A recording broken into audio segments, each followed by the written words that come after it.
Welcome to This Week in Royal History, where we delve into the captivating stories of royals from around the world and across the centuries. Join us as we explore their profound impact on history and society through their triumphs and tragedies. These royals have shaped the world we live in today, leaving behind legacies that continue to inspire and intrigue us. So sit back and relax and journey with us through time as we uncover the enchanting and sometimes tragic lives of the royals who captivated our hearts and imaginations throughout the ages. The Tudors Dynasty Podcast. Henry, King of Navarre and future Henry IV of France, married Margaret of Valois, daughter of Henry II of France, and Catherine de' Medici at Notre Dame Cathedral in Paris on the 18th of August, 1572. The marriage was controversial, as Henry was a Huguenot and Margaret was Catholic. Henry was not allowed to enter Notre Dame Cathedral, and Margaret's brother took his place during the Mass inside. Their wedding would draw many Huguenots to Paris, and 6 days later, the St. Bartholomew's Day massacre occurred, where a Catholic faction assassinated many of the Huguenots. The marriage was unhappy, remained childless, and finally annulled in 1599 after years of separation. Maria Anna of Spain was born on the 18th of August, 1606, to Philip III of Spain and Margaret of Austria. From a young age, she was thrown into political betrothals by her father and then her brother. Maria Anna was engaged to John Charles, heir of Ferdinand II, Holy Roman Emperor. They were first cousins. However, John Charles died before the marriage took place. Negotiations began between her brother, Philip IV, and James I and VI of England and Scotland of an alliance through the marriage of Maria Anna and Charles, Prince of Wales. These negotiations ended up stalling as Charles refused to convert to Catholicism, and Maria Anna would not marry a Protestant. In February 1631, 5 years after the initial betrothal, Maria Anna married Ferdinand, King of Hungary and Bohemia, heir to the Holy Roman Empire. He was the younger brother of her first betrothed, and therefore also her first cousin. By all reports, the marriage was happy, and Ferdinand remained faithful to Maria Anna. Together they had 6 children, though not all lived to adulthood. Their only surviving daughter, Maria Anna, would marry her maternal uncle, Philip IV of Spain. In 1637, her father-in-law died, and she became Holy Roman Empress. She advised her husband in politics and acted as a regent when he was away during the 30 Years' War. Maria Anna died in childbirth on the 13th of May, 1646, at the age of 39. She was laid to rest with her infant daughter and buried in the imperial crypt next to her 2 sons who died at an early age. Prince Geoffrey was born on the 23rd of September, 1158, to Henry II of England and Eleanor of Aquitaine. He was their 4th son. In July 1181, Geoffrey married Constance, Duchess of Brittany. Constance received the Duchess of Brittany when Geoffrey's father forced her father to abdicate in 1166, and their marriage was a result of this altercation. Geoffrey participated in the rebellions against his father and later his brothers, and was a good friend of Philip II of France. He spent a lot of time at Philip's court in Paris and gained a reputation for treason for going against his father. Geoffrey and Constance had 3 children, 2 of whom would survive to adulthood. Geoffrey died on the 19th of August, 1186, at 27 years old. He was buried at Notre Dame Cathedral in Paris. Alphonso, future Earl of Chester, was born on the 24th of November, 1273, to Edward I of England and Eleanor of Castile in Gascony, France. He was their 9th child, but would eventually become heir apparent after his elder brothers died young. He was named for his maternal uncle, Alphonso X of Castile. He was given his own household where his mother invested in a Spanish cook. At 10 years old, Alphonso was engaged to Margaret, daughter of Floris V, Count of Holland. He died on the 19th of August in 1284 at Windsor Castle, a few months before the wedding. His younger brother, Edward, born only months before his death, became the next heir to the English throne. Alphonso was buried at Westminster Abbey. Princess Elizabeth was born on the 19th of August, 1596, to James VI of Scotland and Anne of Denmark in Fife, Scotland. In 1603, her father also became King of England when Elizabeth I died. The family moved to England, and Elizabeth and her siblings were raised at Oatlands Palace, where she received a comprehensive education. By 12 years old, she was fluent in many languages. Elizabeth had many suitors due to her high royal status, but most were rejected quickly. In February 1613, Elizabeth married Frederick V, Count of Palatine of the Rhine, at the Palace of Whitehall. After their lavish wedding, they remained in England for 2 months before beginning their journey home. Together they had 13 children, though not all lived to adulthood. In 1619, Elizabeth was crowned Queen of Bohemia 3 days after her husband.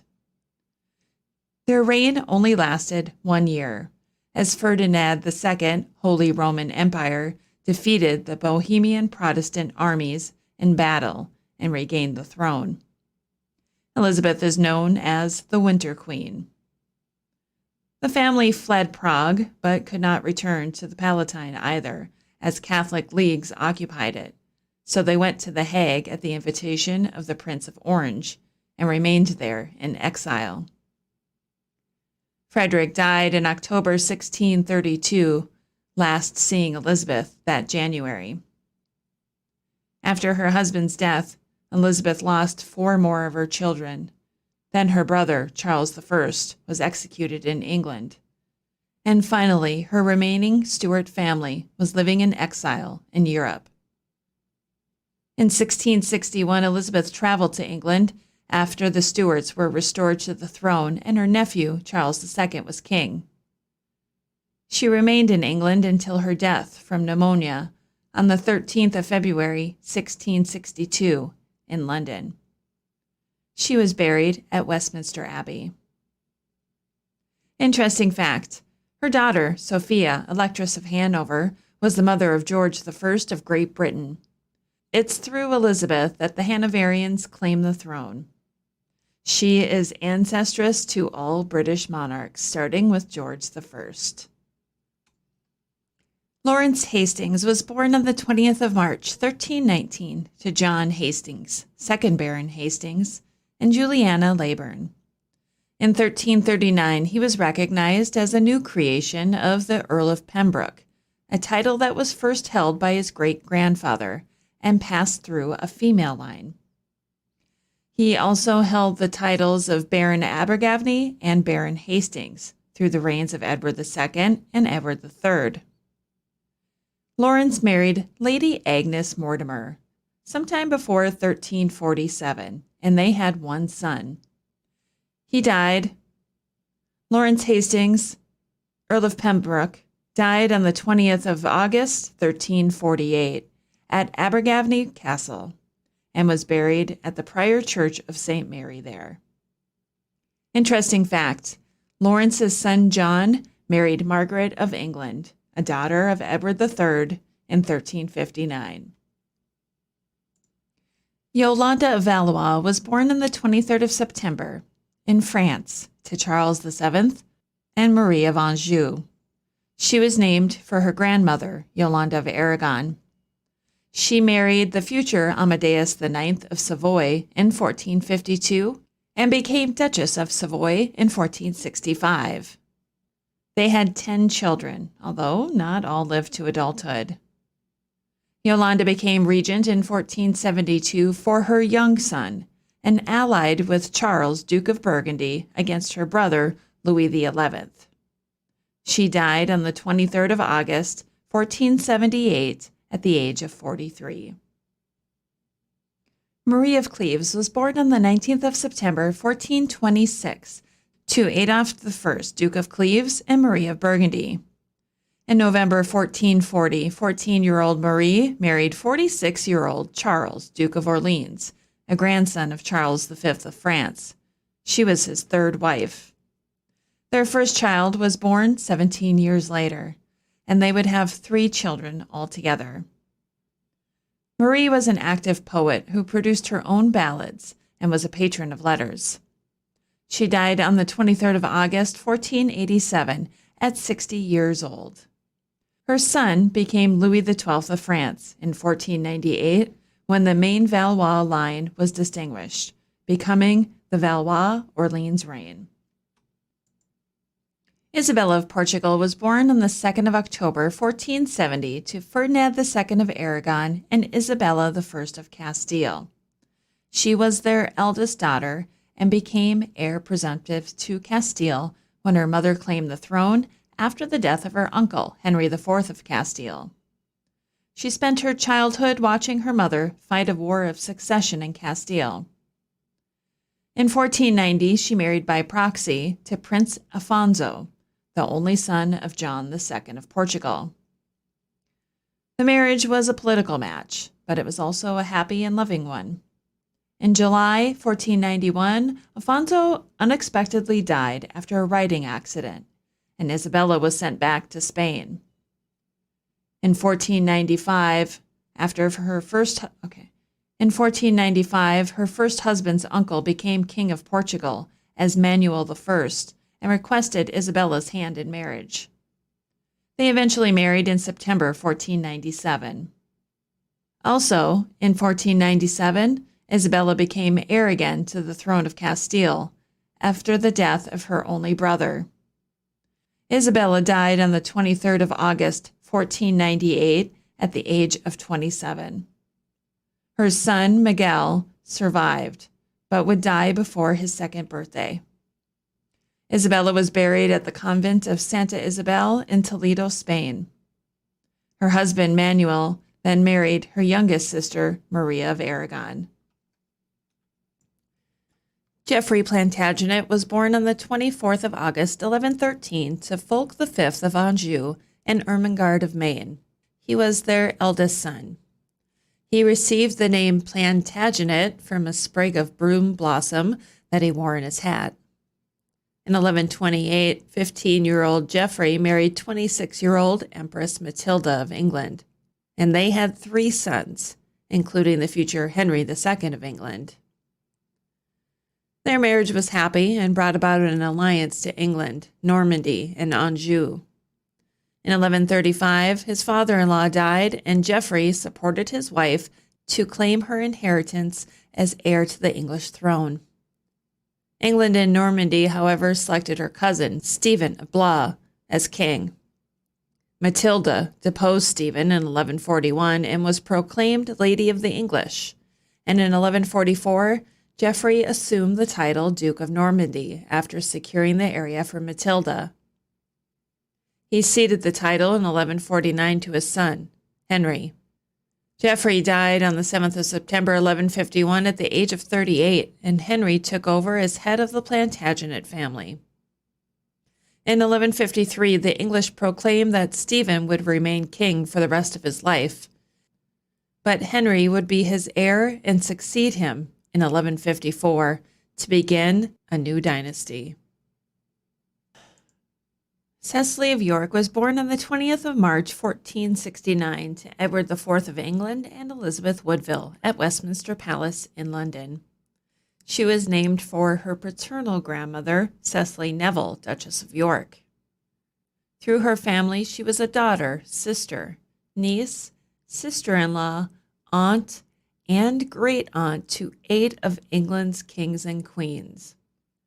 In 1480, Cecily was named Lady of the Garter with her elder sister Mary.